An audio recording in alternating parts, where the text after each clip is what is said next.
Delta weatherman Hemachandra வானிலை ஊடக நேயர்களுக்கு வணக்கம். இதுவரைக்கும் டெல்டா வெதர்மன் ஹேமச்சந்திர வானிலை ஊடகத்தை சப்ஸ்கிரைப் செய்து கொள்ளாதவர்கள் சப்ஸ்கிரைப் செய்து கொள்ளவும், அடுத்தடுத்த அறிக்கைகளை தவறாமல் பெறுவதற்கு பெல் ஐக்கனை கிளிக் செய்து கொள்ளவும்.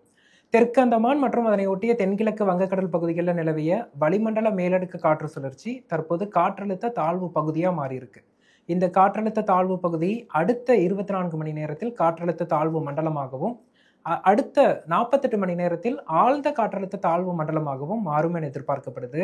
அக்டோபர் 27ஆம் தேதி காலை இது புயலாக வலுப்பெறும் என எதிர்பார்க்கப்படுது.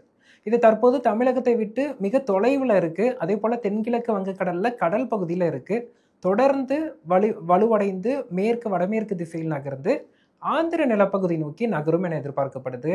நேற்றைய தினமே நம்ம 2 வாய்ப்புகள் குறித்து பேசியிருந்தோம். இதுல முதல் வாய்ப்பு புயலாக வலுப்பெற்று தீவிர புயலாக மாறினால் அது ஆந்திரா நோக்கி செல்லும். அதே போல வலுவடைவதில் தாமதம் ஏற்பட்டால் இது தமிழகத்திற்கு மழைப்பொழிவு கொடுப்பதற்கான சாத்தியக்கூறுகள் இருக்கு என்பது குறித்து பேசியிருந்தோம். இதுல முதல் வாய்ப்புக்கு தான் சாத்தியக்கூறுகள் மிக அதிகமா தெரியுது. குறிப்பா பார்த்தோம்னா இந்த தாழ்வு பகுதி புயலாக வலுப்பெற்று ஆந்திர நிலப்பகுதி நோக்கி நகரும் என எதிர்பார்க்கப்படுது. குறிப்பாக அக்டோபர் 28ஆம் தேதி வாக்கில் கரையை கடக்கும் என எதிர்பார்க்கப்படுது. தற்போது மிக சாதகமான சூழல் இந்த தாழ்வு பகுதிக்கு இருந்தாலும் இது ஆந்திர நிலப்பகுதியை அடைய முற்படும் போது மேற்கத்திய இடையூறு மற்றும் பசிபிக் உயரழுத்தத்தின் இடையூறு இது போன்ற பிற காரணிகள் சாதகமற்ற நிலையில மாற இருக்கு. இதன் காரணமா மேக குவியல்கள் வட தமிழகம் மற்றும் தெற்காந்திர பகுதிகள் நோக்கி உருவாவதற்கான சாத்தியக்கூறுகளும் இருக்கு. அப்படி பார்த்தா இந்த புயல்னால தமிழகத்திற்கு தாக்கமே இல்லையா அப்படின்னு கேட்டா, விழுப்புரம் முதல் கன்னியாகுமரி வரையிலான வடகடலோர மாவட்டத்தின் விழுப்புரம் கடலூர் பகுதிகளும் காவிரி படுகை மாவட்டங்களும் மற்றும் தென் மாவட்டங்கள்லையும் இந்த புயலினால நேரடி தாக்கம் என்பது இருக்க போறதில்லை. அதே போல வடகோடி மாவட்டங்கள் குறிப்பா சென்னை, திருவள்ளூர், காஞ்சிபுரம், செங்கல்பட்டு மற்றும் அதனை ஒட்டி இருக்கக்கூடிய ராணிப்பேட்டை, வேலூர் மாவட்டங்களை பொறுத்தளவுக்கு இந்த புயல் ஆந்திரா நோக்கி செல்லும் போது எவ்வளவுக்கு அருகில் வருதோ அதே போல இந்த மேக குவியல்கள் மாறி உருவாகும் போது எவ்வளவு சாதகமா அமையுதோ அதை பொறுத்து அக்டோபர் 27, 28 ஆகிய 2 நாட்கள் மழைக்கான வாய்ப்புகள் இருக்கு. அந்த மழைப்பொழிவு 5 சென்டிமீட்டரா இருக்குமா அல்லது 15 சென்டிமீட்டர் அளவிற்கு மழைப்பொழிவு இருக்குமா என்பதை மட்டும் நம்ம ஓரிரு நாட்கள்ல உறுதிப்படுத்தலாம். தற்போதைய நிலையில புயல் ஆந்திரா செல்லுது ஒன்று. இன்னொன்று, ஆந்திரா சென்றாலும் வடகோடி மாவட்டங்கள்ல இந்த புயலினால மழைக்கான வாய்ப்புகள் இருக்கு. அது 5 சென்டிமீட்டரா அல்லது 15 சென்டிமீட்டரா என்பது மட்டும் நம்ம ஓரிரு நாட்கள்ல உறுதிப்படுத்தலாம். இப்ப பிற மாவட்டங்கள்ல மழைப்பொழிவு இல்லையா அப்படின்னு கேட்டா அதுலதான் வானிலை மாற்றம் இருக்கு. என்னன்னா, அரபிக்கடல் பகுதியிலையும் ஒரு காற்றழுத்த தாழ்வு மண்டலம் இருக்கு, வங்கக்கடல் பகுதியிலையும் ஒரு தாழ்வு பகுதி உருவாகிட்டு இருக்கு. இதன் காரணமா அங்கிருந்து அரபிக்கடலிலிருந்து மேற்கு காற்றை தமிழகம் ஊடாக இருக்கும்.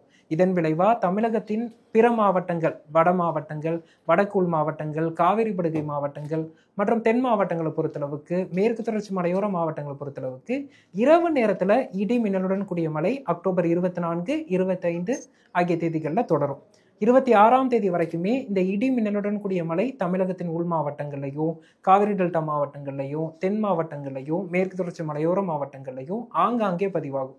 இந்த மழைப்பொழிவு தொடர் மழையாகவோ அல்லது மிக கனமழையாகவோ இருக்காது. 30 முதல் 40 நிமிடங்கள் மட்டும்தான் நீடிக்கும். மழையின் போது இடி மின்னல் அதிகமா இருக்கும். மாவட்டம் முழுவதும் பரவலாக பெய்யாது, பெய்யக்கூடிய இடத்துல சற்று வலுத்து பெய்யும். இந்த சலனத்தினால இந்த மழைப்பொழிவு 2ஆம் சுற்று வடகிழக்கு பருவமழை அக்டோபர் 26ஆம் தேதியுடன் நிறைவு பெறும் நிலையில 27, 28 ஆகிய தேதிகளில் வடகோடி மாவட்டங்களான சென்னை, திருவள்ளூர், காஞ்சிபுரம், செங்கல்பட்டு மாவட்டங்களில் மட்டும் மழைக்கான வாய்ப்புகள் இருக்கு. இந்த மழைப்பொழிவின் தாக்கம் எப்படி இருக்கும், இதன் தீவிரம் எவ்வளவு இருக்கும் என்பதை நான் வரக்கூடிய அடுத்தடுத்த பதிவுகளில் உறுதிப்படுத்துறேன். தற்போதைய நிலையில காவிரி டெல்டா விவசாயிகளை பொறுத்தளவுக்கு வரக்கூடிய நாட்களில் நீங்கள் அனைத்து விதமான வேளாண்மை பணிகளையும் மேற்கொள்ளலாம். அறுவடை விவசாயிகள் இரவு நேர மழை இடையூறு இருக்கும் என்பதை கருத்தில் கொண்டு தங்களது அறுவடை பணிகளை திட்டமிடலாம். குறிப்பாக எனக்கு மழை இடையூறே இருக்கக்கூடாது அப்படிங்கிற விவசாயிகள் அக்டோபர் 27ஆம் தேதி முதல் நீங்கள் அறுவடை பணிகளை திட்டமிடும் போது அந்த இரவு நேர இடிமழைக்கான வாய்ப்புகள் என்பது குறைவு. பிற நடவு பணிகளாக இருக்கட்டும் அல்லது சம்பா பணிகள், உரமிடுதல், பூச்சி கட்டுப்பாடு, களை கட்டுப்பாடு போன்ற பணிகளை பகல் நேரத்தில் விவசாயிகள் திட்டமிடுவது நல்லது. தேங்காய் வெட்டும் பணிகளையும் அக்டோபர் 27ஆம் தேதி முதல் தமிழகத்தின் மேற்கு மாவட்டங்கள் மற்றும் டெல்டா மாவட்ட விவசாயிகள் மேற்கொள்ளலாம். தென் மாவட்டங்கள் பொறுத்தளவுக்கு மழைப்பொழிவின் தாக்கம் நவம்பர், டிசம்பர் மாதங்களில் மீண்டும் அதிகரிக்கும். ஒட்டுமொத்த தமிழகமும் இதுவரைக்கும் இயல்புக்கு அதிகமான மழைப்பொழிவு பெற்றிருக்கு. இந்த புயல் சின்னம் ஆந்திரா நோக்கி சென்றாலும் இதன் காரணமாக நவம்பர், டிசம்பர் மாதங்களில் இருக்கக்கூடிய மழைப்பொழிவு எந்த விதத்திலையும் பாதிக்காது. புயல் ஆந்திரா நோக்கி சென்றால் வெப்பம் சற்று அதிகரிக்கும், வெப்பமான நாட்கள் சில நாட்கள் நீடிக்கும், மழை இடைவெளி நாட்கள் உருவாகும். இந்த மழை இடைவெளி நாட்களை பயன்படுத்தி வேளாண்மை பணிகளை அனைத்து மாவட்ட விவசாயிகளும் மேற்கொள்ளலாம். அதன் பிறகு வடகிழக்கு பருவமழை தீவிரமடைவதற்கான சூழல் நவம்பர் 10ஆம் தேதி வாக்கில் உருவாகும். இப்போ தற்போதைய நிலையில உருவாகி இருக்கக்கூடிய தாழ்வு பகுதி எப்படி புயலாக மாறுது, எந்தெந்த மாவட்டங்களுக்கு தாக்கம் இருக்கும், இந்த சென்னை உள்ளிட்ட மாவட்டங்கள்ல அதன் மழைப்பொழிவு எப்படி இருக்கும் என்பதெல்லாம் வரக்கூடிய நாட்கள்ல அடுத்தடுத்த அறிக்கைகள்ல பார்க்கலாம். நன்றி.